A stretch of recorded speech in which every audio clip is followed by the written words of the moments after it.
Hello students, मैं शैलेश मंदरे आप सभी का अपने यूट्यूब चैनल में स्वागत करता हूं। पिछले वीडियो में हमने सॉफ्ट स्किल में आने वाले risk management, stress management, communication skill और टाइम मैनेजमेंट के बारे में पढ़ लिए थे। इस वीडियो में अब हम उसके आगे के टॉपिक शुरू करते हैं। पहला है डिसीजन मेकिंग, मतलब निर्णय लेना। निर्णय लेना एक बहुत जटिल प्रक्रिया होती है।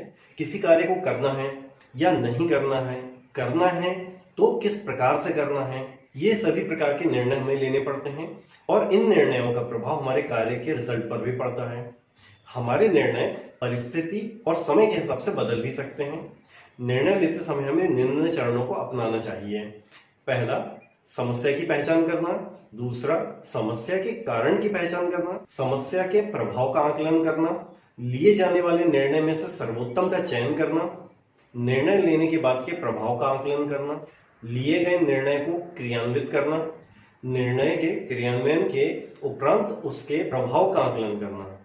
इन बिंदुओं पर हमें विचार करना पड़ता है और निर्णय लेते समय हमें यह बात ध्यान रखना चाहिए कि वह निर्णय सभी के हित में हो और सर्वमान्य हो। इसके बाद आता है प्रॉब्लम सॉल्विंग, मतलब समस्या का समाधान। प्रॉब्लम सॉल्विंग में भी हम डिसीजन मेकिंग की तरह ही स्टेप्स को अपनाते हैं। डिसीजन मेकिंग में ये जरूरी नहीं होता कि कोई समस्या है और हमें उसके समाधान के लिए कोई निर्णय लेना है, लेकिन प्रॉब्लम सॉल्विंग में हमारे पास कोई ना कोई एक समस्या होती है जिसका हमें समाधान ढूंढना होता है। यदि समस्या छोटी है तो हम अपने स्तर पर उसे अपने अनुभव के हिसाब से सॉल्व कर सकते हैं, लेकिन यदि समस्या कोई बड़ी है तो उसे छुपाएं नहीं, उसे लोगों के सामने रखें, किसी अनुभवी से उसके बारे में सलाह लें ताकि प्रॉब्लम को अच्छे तरीके से सॉर्ट आउट किया जा सके।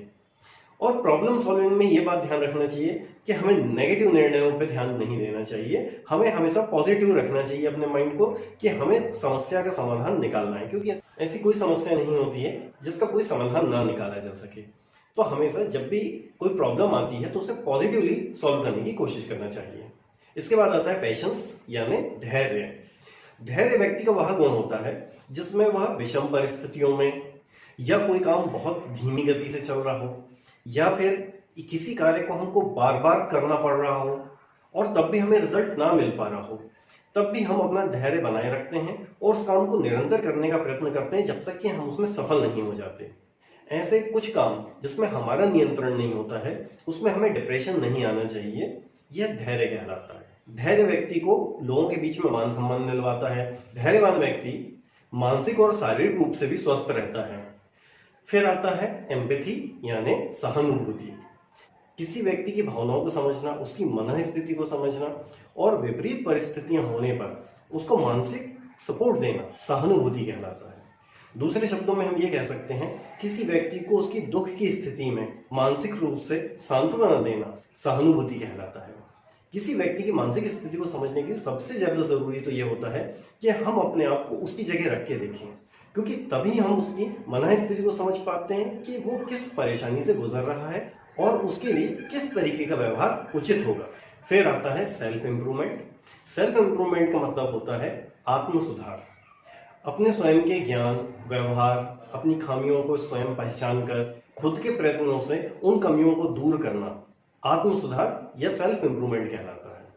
इसके लिए आपको स्वयं की गलत आदतों को पहचानना होता है कि आप में क्या गलत आदतें हैं और उन आदतों को छोड़ने का स्वयं से प्रयत्न करना होता है। जैसे आप यदि लेट सो के उठते हैं तो आप स्वयं प्रयत्न करते हैं कि आप जल्दी सो के उठ सकें।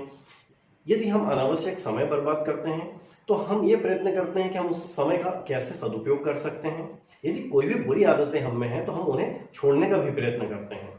सेल्फ इंप्रूवमेंट तब होता है जब हम अपने स्वयं के लक्ष्य बनाते हैं। यदि आप स्टूडेंट हैं तो आपको क्या नई चीजें सीखना है, किन किताबों से आपको पढ़ना है।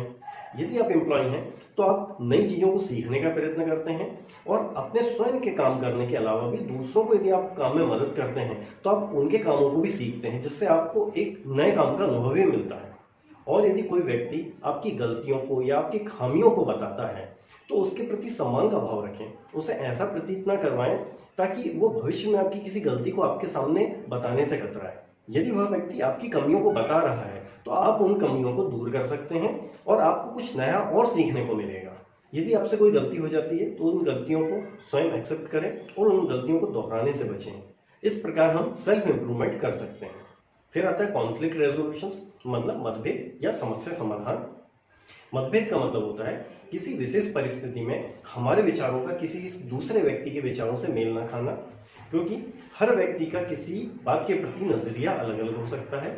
इस स्थिति में यदि दोनों व्यक्ति अपनी बातों को मनवाने की कोशिश करते हैं तो यहाँ टकराव की स्थिति बन जाती है। इस टकराव को समाप्त करने या कम करने का तरीका यह होता है कि सबसे पहले हम सामने वाले के भावों को समझें कि वह जो भी निर्णय ले रहा है या जो भी बात वो कहना चाह रहा है वो किन परिस्थितियों में और क्या सोचते हुए कर रहा है। यदि हम उस बातों को नहीं समझ पाते हैं तो हम उसे पर्याप्त बोलने का मौका दें, समस्या क्या है। यदि उसकी सारी बातें सुनने के बाद हमें महसूस होता है कि सामने वाला व्यक्ति सही है और हम गलत हैं, तो निसंकोच इसे एक्सेप्ट करें कि हाँ, हम यहाँ पे गलत सोच रहे थे, आपकी बात सही है। लेकिन यदि हमें लगता है कि सामने वाला व्यक्ति गलत है, उसने जो हमें एक्सप्लेनेशन दिया है वो सही नहीं है, क्योंकि हमने पहले उसको बोलने का मौका दे चुके हैं, तो अब जब आप उसे एक्सप्लेन करेंगे कि आप किस जगह में गलत हैं, तो वह भी इस बात को ध्यान से सुनेगा। इस प्रकार से मतभेद को कम किया जा सकता है। कभी कभी यह स्थिति भी बनती है कि जरूरी नहीं होता है कि हम यदि सही हैं तो सामने वाला गलत होगा, क्योंकि कभी कभी दोनों के विचार सही हो सकते हैं, लेकिन दोनों अलग अलग परिस्थितियों में लागू होते हैं। तो हमें उस बात का भी ध्यान रखना चाहिए कि यदि हम सही हैं तो दूसरा भी कभी गलत ना हो, ये भी हो सकता है। इसके बाद आ जाता है balance between personal and professional life, मतलब व्यक्तिगत और व्यावसायिक जीवन में तालमेल बनाना। इसके लिए हमें कभी भी अपने ऑफिस के कामों को घर में लेके नहीं आना चाहिए और घर के कामों को ऑफिस में जाके नहीं करना चाहिए।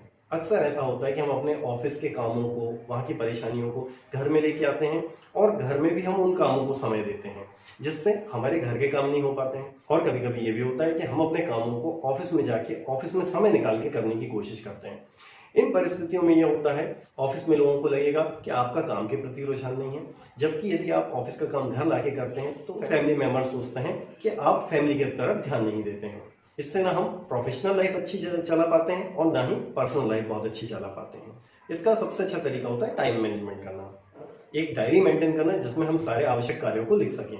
इसके बारे में मैंने अपने पिछले वीडियो में सारी चीजें बता चुका हूँ। यदि आपने उस वीडियो को नहीं देखे तो नीचे डिस्क्रिप्शन बॉक्स में मैंने उसकी लिंक डाल दिया हूँ, आप उससे भी उस वीडियो को देख सकते हैं। उसमें टाइम मैनेजमेंट के बारे में मैंने बताया हूँ।